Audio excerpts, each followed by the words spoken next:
ایک وتر کی ادائیگی کا طریقہ. عائشہ رضی اللہ تعالی عنہا سے روایت ہے، انہوں نے فرمایا کہ رسول اللہ صلی اللہ علیہ وسلم ہر 2 رکعت پر سلام پھیرتے تھے اور ایک وتر پڑھتے تھے. یعنی چاہے آپ 3 رکعتوں پڑھنا چاہتے ہیں تو 2 رکعتیں پڑھ کے پھر ایک الگ رکعت. ٹھیک، آپ نے کبھی حرم میں وتر پڑھے؟ مختلف طرح سے پڑھاتے ہیں نا، کبھی تو 3 ایٹ اسٹریچ پڑھا دیتے ہیں اور کبھی کیا کرتے ہیں 2 کے بعد سلام پھیر دیتے ہیں اور پھر ایک کھڑے ہو کے پڑھتے ہیں. تو ایک طریقہ یہ ہے. 3 وتروں کی ادائیگی کا طریقہ. نماز وتر کو مغرب کی طرح 2 تشہد کے ساتھ نہیں پڑھا جائے گا. یعنی اگر 3 وتر پڑھنے ہو تو 1 تشہد اور 1 سلام، یا پھر 2 تشہد اور 2 سلام کے ساتھ پڑھے جائیں گے. مغرب کی طرح نہیں ہونے چاہیے وتر. مغرب میں کیا ہوتا ہے 2 رکعت کے بعد آپ تشہد پڑھتے ہیں، پھر 1 رکعت کھڑے ہو کر پھر آپ نماز پڑھی کرتے. وتر میں یہ نہیں ہوگا. وتر میں کیا ہوگا، 3 رکعتیں کٹھی پڑھ کے آخر میں بیٹھیں گے، ایک طریقہ. دوسرا 2 پڑھ کے سلام پھیر کے پھر ایک اور الگ پڑھیں گے. ابن عمر سے مروی ہے، انہوں نے کہا رسول اللہ صلی اللہ علیہ وسلم وتر اور 2 رکعتوں کے درمیان سلام کے ذریعے فصل فرماتے تھے اور ہمیں سلام کی آواز سنواتے تھے. ٹھیک ہے، اونچی آواز سے سلام کرتے تھے. حضرت عائشہ سے مرفوعاً مروی ہے کہ آپ صلی اللہ علیہ وسلم 1 رکعت وتر پڑھتے اور 2 رکعتوں کے بعد آخری رکعت ادا کرنے سے پہلے باتیں بھی کر لیتے تھے. یعنی جب سلام ہو گیا تو پھر اس کے بعد آپ بات بھی کر سکتے ہیں. اس سے یہ پتہ چلتا ہے کہ چاہے 3 وتر کی نیت سے آپ پڑھ رہے ہیں 2 رکعت، تب بھی اس 2 رکعتوں کے بعد کوئی بات چیت کرنی پڑے تو کر سکتے ہیں. 3 رکعتیں 1 2 3 بغیر تشہد کے 3 رکعتیں پڑھ کے تیسری میں پھر اتحیات اینڈ تک پڑھنا، ایک طریقہ یہ ہے. دوسرا کیا ہے 2 رکعتیں پڑھ کے سلام پھیر کے پھر ایک اور رکعت پڑھ کے اس کو وتر بنانا. حضرت ابو ہریرہ سے روایت ہے کہ رسول اللہ صلی اللہ علیہ وسلم نے فرمایا 3 وتر نہ پڑھا کرو، 5 اور 7 وتر پڑھا کرو اور مغرب کی نماز سے مشابہت نہ کرو. ٹھیک ہے، یعنی 3 کی بجائے 5 اور 7 وتر، اس کے مطلب میں 3 منع ہے، 3 مغرب کے ساتھ مشابہت منع ہے بس. 5 اور 7 وتروں کی ادائیگی کا طریقہ. حضرت عائشہ سے مروی ہے کہ رسول اللہ صلی اللہ علیہ وسلم وتر کی 5 رکعتیں ادا کرتے اور ان کے درمیان بیٹھتے نہیں تھے، یہاں تک کہ 5ویں رکعت پہ بیٹھتے اور سلام پھیرتے. ایک یہ طریقہ ہے. اگر آپ 5 وتر پڑھ رہے ہیں تو 5ویں رکعت پہ. یہ جو اوپر والی حدیث میں ہے نا 3 نہ پڑھو، بلکہ اگر زیادہ رکعتیں پڑھنی ہے تو پڑھتے جاؤ آخری پہ جا کے تحیات پڑھو. ام سلمہ سے روایت ہے، انہوں نے فرمایا کہ رسول اللہ صلی اللہ علیہ وسلم 7 یا 5 رکعت وتر پڑھتے تھے اور ان کے درمیان سلام یا کلام کے ساتھ تفریق نہیں کرتے تھے. میں نے ایسی مساجد میں نماز پڑھی ہے جہاں امام نے اسی طرح 5 ایٹ اے اسٹریچ پڑھائے تراویح کے بعد. ٹھیک ہے، تو اس طرح پڑھ سکتے ہیں. 9 رکعت کا طریقہ. زرارہ بن اوفا سے مروی ہے کہ جب سعد بن ہشام بن عامر ہمارے پاس آئے تو انہوں نے ہمیں بتایا کہ میں ابن عباس کے پاس گیا اور ان سے رسول اللہ صلی اللہ علیہ وسلم کے وتر کے بارے میں سوال کیا. تو ابن عباس نے ان سے کہا کیا میں تمہیں ایسی شخصیت نہ بتاؤں جو رسول اللہ صلی اللہ علیہ وسلم کی وتر نماز کو زمین پر بسنے والے تمام لوگوں سے زیادہ جانتی ہیں؟ میں نے کہا کون؟ فرمایا عائشہ رضی اللہ عنہا، کیونکہ وہ آپ کی بیوی تھی، آپ کی خلوتوں کی ساتھی تھی. ہم وہاں گئے، انہیں سلام کہا، ان کی خدمت میں حاضر ہوئے اور ان سے سوال کیا. میں نے کہا مجھے رسول اللہ صلی اللہ علیہ وسلم کی وتر نماز کے بارے میں بتائیے. فرمانے لگی ہم آپ صلی اللہ علیہ وسلم کے لیے آپ کی مسواک اور آپ کے وضو کا پانی تیار رکھتے تھے.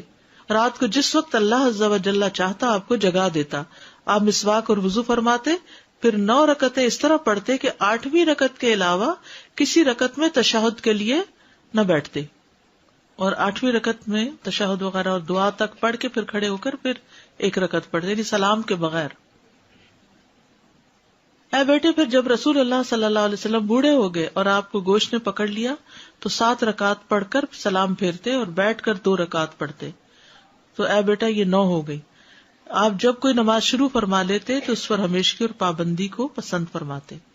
وتر میں قرات کون سی صورتیں پڑھی جائیں؟ سورۃ الاعلی، الکافرون اور الاخلاص. ابی ابن کعب رضی اللہ عنہ سے روایت ہے کہ رسول اللہ صلی اللہ علیہ وسلم 3 رکعت وتر پڑھتے. پہلی رکعت میں سبح اسم ربک الاعلی، دوسری میں قل یا ایھا الکافرون اور تیسری میں قل ھو اللہ احد پڑھتے تھے. معوذتین. عبدالعزیز بن جراج کہتے ہیں کہ ہم نے ام المومنین عائشہ رضی اللہ عنہا سے پوچھا کہ رسول اللہ صلی اللہ علیہ وسلم وتر میں کون سی صورتیں پڑھتے تھے؟ تو انہوں نے کہا پہلی رکعت میں سبح اسم ربک الاعلی، دوسری میں قل یا ایھا الکافرون، اور تیسری میں قل ھواللہ احد اور المعوذتین. یعنی یہ بھی آتا ہے، خالی قل ھواللہ بھی آتا ہے اور اس کے ساتھ معوذتین بھی آتے ہیں. سورۃ النساء کی آیات. ابو موسیٰ اشعری رضی اللہ عنہ دوران سفر مکہ اور مدینہ کے درمیان تھے، تو انہوں نے عشاء کی نماز 2 رکعت پڑھی، پھر کھڑے ہوئے اور 1 رکعت وتر پڑھا اور اس میں سورۃ النساء کی 100 آیتیں پڑھی. ٹھیک ہے، تو ایسے بھی وتر پڑھ سکتے ہیں، 1 رکعت لیکن بہت لمبی رکعت. پھر فرمایا میں نے اس بات میں ذرا بھر کوتاہی نہیں کی کہ اپنے قدم وہاں رکھوں جہاں رسول اللہ صلی اللہ علیہ وسلم نے اپنے قدم رکھے، اور وہی کچھ پڑھوں جو رسول اللہ صلی اللہ علیہ وسلم نے پڑھا. ٹھیک ہے، تو یہ سفر میں وتر پڑھنے کی دلیل بھی ہے اور لمبے وتر پڑھنے کی بھی. یعنی آپ اگر عشاء کے ساتھ وتر پڑھنا چاہتے ہیں تو سورۃ الاعلی اور کافرون اور اخلاص پڑھ کے ختم کر دیں، اور اگر آپ صبح تہجد کے وقت پڑھنا چاہتے ہیں تو 2 کر کے آپ الگ سے بھی 3 وتر پڑھ سکتے ہیں، اور آپ 8 رکعتیں ایٹ اسٹریچ پڑھ کے بیٹھ کے پھر 9ویں پہ بھی پڑھ سکتے ہیں. تو جو بھی آپ کو سوٹ کرتا ہو آپ کر سکتے ہیں. ٹھیک ہے، اب یہ ویرائٹی آپ کو فرض نمازوں میں نہیں ملے گی، یہ صرف وتر میں ہی ہے کیونکہ اس کے ساتھ نفل ہے. دعائے قنوت، رکوع سے پہلے دعا کرنا. ابی ابن کعب سے روایت ہے رسول اللہ صلی اللہ علیہ وسلم وتر پڑھتے تھے تو رکوع سے پہلے دعائے قنوت پڑھتے تھے، یعنی سورۃ فاتحہ پڑھی، سورت ملائی، اور اس کے بعد دعائے قنوت پڑھی، اور اس کے بعد رکوع میں گئے، پھر سجدے میں گئے، قیام میں ہی پڑھ لی. دعائے قنوت کے الفاظ. ابو حوراء سے روایت ہے انہوں نے کہا کہ حسن بن علی رضی اللہ عنہما نے بیان کیا کہ رسول اللہ صلی اللہ علیہ وسلم نے مجھے کچھ کلمات سکھائے جنہیں میں قنوت وتر میں کہا کروں. اللہم اہدنی فی من ہدیت وعافنی فی من عافیت وتولنی فی من تولیت وبارک لی فیما اعطیت وقنی شر ما قضیت انک تقضی ولا یقضی علیک وانہ لا یذل من والیت ولا یعز من عادیت تبارکت ربنا وتعالیت. ٹھیک ہے، ایک اور دعا. علی بن ابی طالب رضی اللہ عنہ سے مروی ہے کہ رسول اللہ صلی اللہ علیہ وسلم اپنے وتر کے آخر میں یہ کہا کرتے تھے اللہم انی اعوذ برضاک من سخطک وبمعافاتک من عقوبتک واعوذ بک منک لا احصی ثناء علیک انت کما اثنیت علی نفسک. اور ایک اور دعا بھی جو پڑھتے ہیں اللہم انا نستعینک ونستغفرک ونؤمن بک ونتوکل علیک ونثنی علیک الخیر ونشکرک ولا نکفرک ونخلع ونترک من یفجرک اللہم ایاک نعبد ولک نصلی ونسجد والیک نسعی ونحفظ ونرجو رحمتک ونخشى عذابک ان عذابک بالکفار. وتر کی بعد کی دعا، وتر کے بعد کی دعا.